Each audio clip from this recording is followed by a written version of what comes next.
November 29th, 2020. A day that began like any other race day in Formula One. But in just 28 seconds, it would become a day that would change the sport forever. A day when a driver stared death in the face and miraculously walked away. A day when every single safety measure in modern Formula One was put to the ultimate test. This is the story of Romain Grosjean, 28 seconds of death. The Bahrain International Circuit, a track known for its long straights and challenging corners. As the sun set on the desert landscape, the atmosphere was charged with anticipation. It was the third to last race of the season, disrupted by a global pandemic. And for some drivers, it marked the beginning of the end of their time with their current teams. Romain Grosjean, the experienced French driver, was one such racer. After 5 years with Haas F1, this would be one of his final races with the American team. Little did he know that it would almost be his final race ever. As the cars lined up on the grid, there was a sense of normalcy in the air. The familiar roar of engines, the tension of pre-race anticipation, the last-minute checks and adjustments. But beneath this veneer of routine, fate was preparing to unleash a moment that would shock the world of motorsport to its core. The 5 red lights illuminated one by one, and then, in an instant, they were extinguished. 20 cars surged forward, a symphony of power and precision as they jockeyed for position into the first corner. Grosjean, starting from 19th on the grid, was in the thick of the midfield battle. As the pack rounded turn 3 and headed towards turn 4, Grosjean made a decision that would change everything. In a split second, he veered sharply to the right, attempting to overtake. But in that crowded space, moving at speeds approaching 150 miles per hour, there was no room for error. Grosjean's right rear tire made contact with the left front of Daniil Kvyat's AlphaTauri. In the blink of an eye, Grosjean's car was sent hurling towards the right side barrier. The impact was violent, the sound of twisting metal echoing across the circuit. But what happened next defied belief. Grosjean's car didn't just hit the barrier, it pierced through it. The force of the impact split the car in two, with the rear half spinning away as the front half with Grosjean still strapped inside. And then, the ruptured fuel cell ignited, engulfing the remains of Grosjean's car in a massive fireball.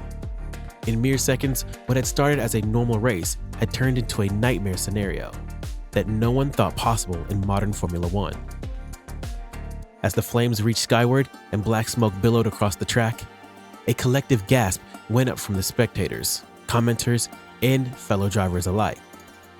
In the Mercedes garage, Lewis Hamilton, who had been leading the race, watched the replay in stunned silence, shaking his head in disbelief. At that moment, as the world watched in horror, one question hung in the air. Could anyone survive such a catastrophic crash? The answer to that question lay in the hands of one man, Romain Grosjean himself. And in the next 28 seconds, he would face the fight of his life. As the flames engulfed Grosjean's car, time seemed to stand still. For those watching, it felt like an eternity. But for Grosjean, trapped inside the inferno, every millisecond counted. Later, Grosjean would recount those harrowing moments. To me, it felt like I was in there for a minute and a half. The first thing I did was try to get out, but I realized my helmet was touching something. I sat back down and I thought, I'm stuck, and I'll wait for help. But as the heat intensified, Grosjean realized he couldn't wait. I looked to my right, then to my left, and it was all orange. That's when I realized my car was on fire. At that moment, a chilling thought crossed Grosjean's mind. He thought of Niki Lauda, the Formula One legend who had suffered severe burns in a similar incident at the 1976 German Grand Prix. I said to myself, this can't be how it ends. This can't be my last race.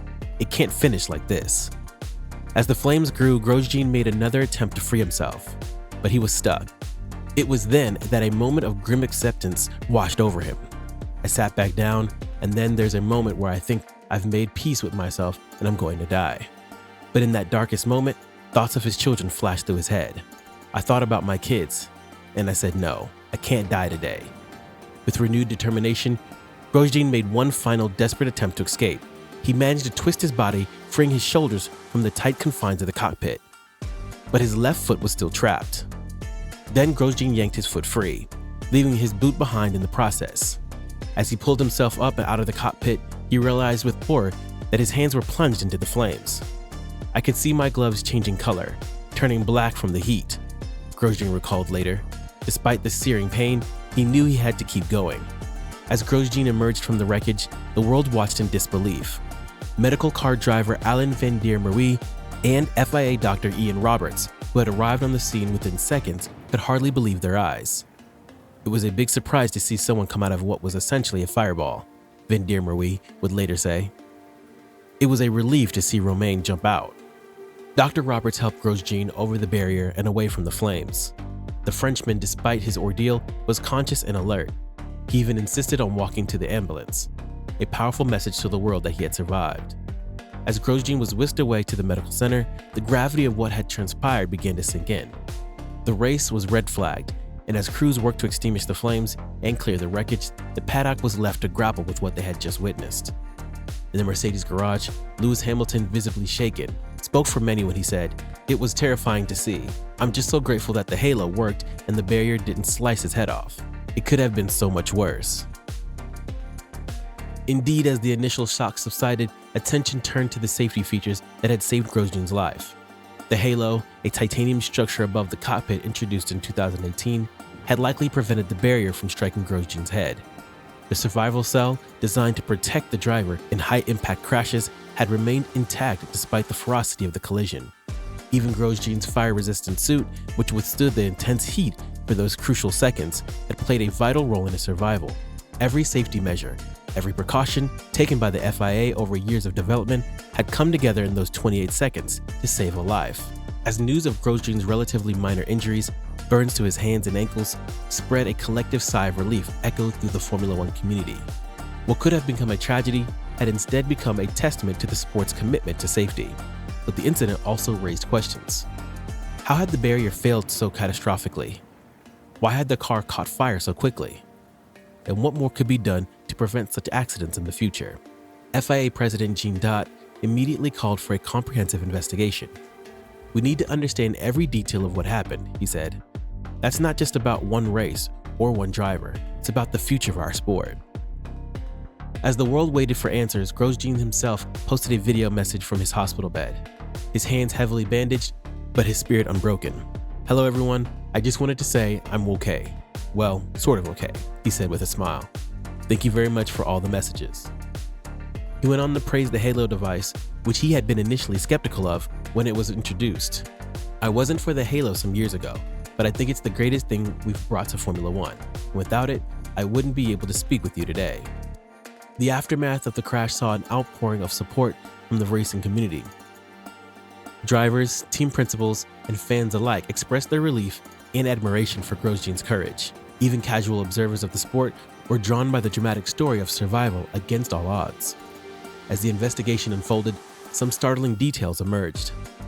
The FIA's analysis revealed that Grosjean's car had hit the barrier at 119 miles per hour, subjecting him to peak force of 67 G.